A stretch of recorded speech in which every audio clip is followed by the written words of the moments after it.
A few months ago, the United Nations General Assembly designated the 3rd of March as World Wildlife Day. In 2014, we are for the first time commemorating this international day, which can mean many things to many people.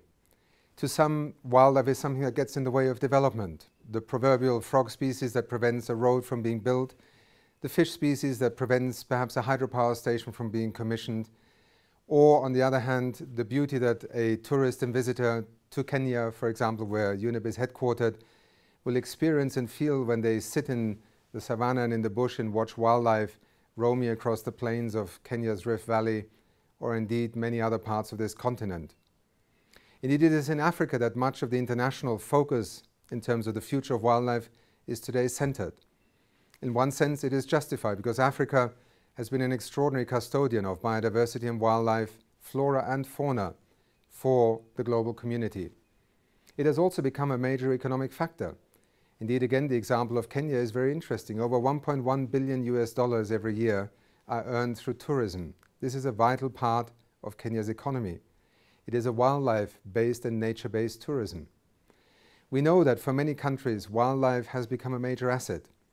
But let us also be careful, because sometimes it is not only the megafauna that counts. Yes, the threat to elephants, to rhinos, the poaching that we are experiencing today across the continent, the illegal trade in wildlife, the link also to organized crime, these are issues that are of extreme concern to us. But wildlife is something that means something to every one of us every day if you just open your eyes and look around you. Biodiversity, the collection of species, plants and animals that allow us not only to see the beauty of nature but actually to survive on this planet, are a critical part of the theme of this World Wildlife Day.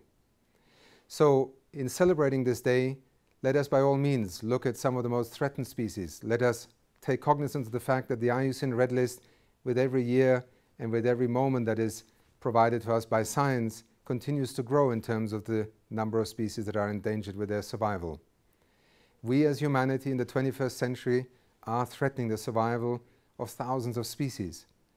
We may still live in the illusion that we may not need them. And yes, some we will perhaps not need in terms of our own very egoistic interests. But science has told us today that our ecosystems, our biodiversity is fundamental to life on Earth. A simple example of bees and their pollination functions is a classic illustration of how we may view bees as something that in the urban setting, or if we don't depend on them as farmers, we may consider a nuisance. Yet much of what you see growing around you, around us, and which keeps us alive and fed, depends on pollinators. It's another example of wildlife and why celebrating the World Wildlife Day on the 3rd of March makes so much sense. I hope that you will have a chance to take this day to perhaps do something special. Talk to your friends, in your schools, in your place of work, organize a special event.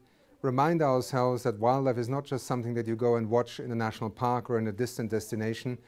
Wildlife is all around us. It is the life that supports our life as humans on this planet. In that spirit, the United Nations, the Secretary General, and all of us call upon you to make this day a day in which we remember how important the relationship between us and wildlife is, and also to commit ourselves to continue to conserve it in order for future generations to be able to not only see it, but to also benefit from it and to be able to survive on this planet. Thank you.